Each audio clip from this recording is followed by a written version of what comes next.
শিৱপুৰাণৰ মতে কলিযুগ কেনেকুৱা হ'ব জানিলে আপোনাৰো গাৰ নোম শিয়ৰি উঠিব। শিৱপুৰাণত মহাদেৱ শিৱই কৈছিল কলিযুগ কেনেকুৱা হ'ব, কলিযুগত কি হ'ব। হয়তো আপোনাৰো জানিব মন যাব আমি জীয়াই থকা কলিযুগটো আহিবলগীয়া দিনবোৰ কেনেকুৱা হ'ব। আপুনিও যদি কলিযুগৰ বিষয়ে জানিব বিচাৰে ভিডিঅ'টো সম্পূৰ্ণ শেষলৈকে চাব আৰু ভাল লাগিলে এটা লাইক কৰি দিব। জন্মৰ পিছত যেনেকৈ মৃত্যু নিশ্চিত তেনেদৰে বয়সৰ পৰিৱৰ্তনো নিশ্চিত। সিন্ধু শাস্ত্ৰত কলিযুগক 4টা ভাগত ভাগ কৰা হৈছে: সত্যযুগ, ত্ৰেতা যুগ, দ্বাপৰ যুগ আৰু কলিযুগ। এতিয়া কলিযুগ চলি আছে। আমাৰ শাস্ত্ৰত ইতিমধ্যে কলিযুগৰ বিষয়ে কোৱা হৈছে যে কলিযুগত কি হ'ব। আজি আমি শিৱপুৰাণৰ মতে কলিযুগ কেনেকুৱা হ'ব তাৰ বিষয়ে আলোচনা কৰিম আৰু লগতে শিৱপুৰাণৰ মতে কলিযুগৰ নাৰী কেনেকুৱা হ'ব সেইটো আমি আজি এই শিৱপুৰাণত উল্লেখ অনুসৰি জানিব পাৰিম।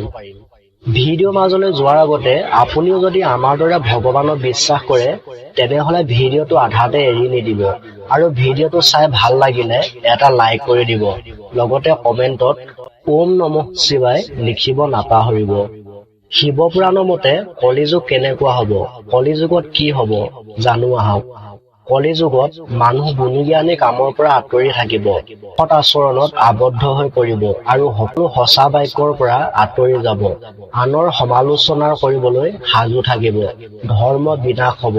গুণজ্ঞানী মানুহৰ আচৰণ ৰাক্ষসৰ দৰে হ'ব। আন কাৰোবাৰ টকাৰ দখলৰ হেঁপাহত এজন মানুহে মনত ঘৰ সাজিব। তেওঁৰ মন আন নাৰীৰ লগত থাকিব আৰু তেওঁ আন এজন মানুহৰ জীৱনৰ ওপৰত হিংসা কৰিব। তেওঁৰ শৰীৰক আত্মা বুলি গণ্য কৰিব। এইটো এনেকুৱা এটা যুগ হ'ব য'ত মানুহৰ গুপ্ত নাস্তিক আৰু পশুৰ বুদ্ধিমাত্ৰা থাকিব। তেওঁলোকে পিতৃ-মাতৃক ঘৃণা কৰিব। কলিযুগত মানুহে মানুহক মানুহ হিচাপে গণ্য নকৰিব। মানুহে মানুহৰ চকুত হাঁহ-পাৰৰ দৰে হৈ পৰিব।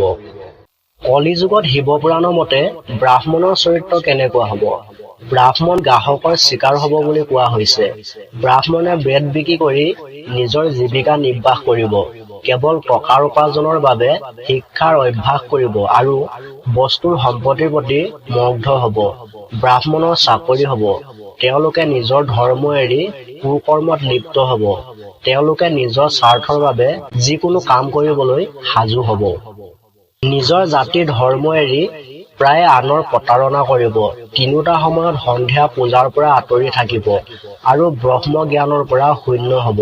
সকলো সময়তে মদিৰা নিচাত ডুবি পৰিব। কলিযুগত শিৱপুৰাণৰ মতে ক্ষত্ৰিয়ৰ চৰিত্ৰ কেনেকুৱা হ'ব। সকলো ক্ষত্ৰিয় নিজৰ নিজৰ ধৰ্ম ত্যাগ কৰিব। তেওঁলোকৰ মাজত সাহসৰ অভাৱ হ'ব। সকলো সময়তে ভয়ৰ বোজাৰে কোঙা কৰিব। কিন্তু আত্মীয়জনে নজনাকৈয়ে বেয়া আৰু ভুল পথেৰে ঘূৰিব।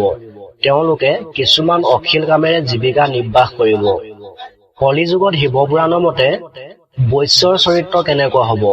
বৈশ্য হ'ব তেওঁলোকৰ কুৎসিত মনোভাৱৰ পৰিচয়, ৰীতি-নীতি, দুৰ্নীতি, আত্মীয় ধৰ্ম, ধন অৰ্জন, পৰায়ণ আৰু জোখ-মাখত।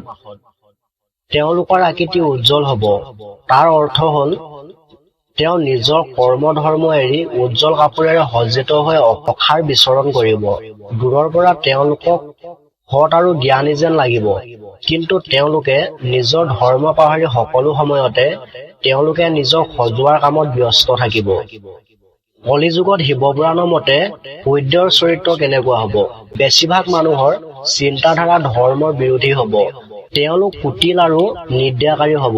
ধনী হলে কুকৰ্মত লিপ্ত হ'ব। পণ্ডিতসকলে বিতৰ্ককাৰী হ'ব।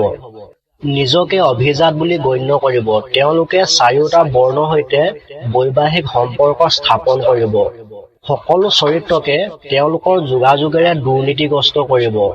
মানুহে নিজৰ অধিকাৰৰ পৰা ওলাই গৈ অধৰ্মিক কৰ্ম ৰীতি-নীতি কৰিবলৈ আৰম্ভ কৰিব। কলিযুগত শিৱপুৰাণৰ মতে নাৰীৰ চৰিত্ৰ কেনেকুৱা হ'ব।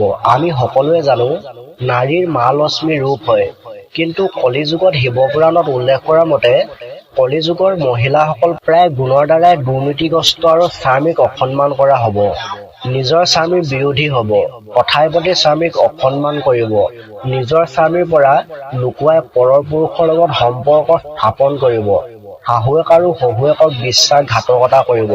কাকো ভয় নকৰিব। লেতেৰা খাদ্য খাব, কুসংস্কাৰ আৰু কুকৰ্মৰ ইংগিতত সাজু হ'ব। তাই বিনয় বৰ বেয়া হ'ব আৰু তাই সদায় স্বামী সেৱাৰ পৰা আঁতৰি থাকিব। প্ৰিয় দৰ্শক, শিৱপুৰাণত বৰ্ণনা কৰা এই সকলো কথা আচলতে আমাৰ সমাজত ঘটিয়ে আছে। আনহাতে কলিযুগ মাত্ৰ ৫,০০০ বছৰহে সম্পূৰ্ণ হৈছে আৰু এই কলিযুগ অন্ত পৰিবলৈ এতিয়াও লাখ লাখ বছৰ বাকী আছে। গতিকে আপুনি কল্পনা কৰকচোন, যেতিয়া কলিযুগ শীৰ্ষত উপনীত হ'ব তেতিয়া আমাৰ সমাজখন কেনেকুৱা হ'ব। আজিলৈ ভিডিঅ'টো ইমানেই। কথাখিনি কওঁতে হয়তো অজানিতে কিবা ভুল হ'ব পাৰে, সকলোৱে ক্ষমা কৰিব আৰু ভিডিঅ'টো চাই ভাল লাগিলে ভিডিঅ'টো এটা লাইক কৰি দিব, লগতে চেনেলটো ছাবস্ক্ৰাইব কৰি ল'ব একেবাৰে নাপাহৰিব। ধন্যবাদ।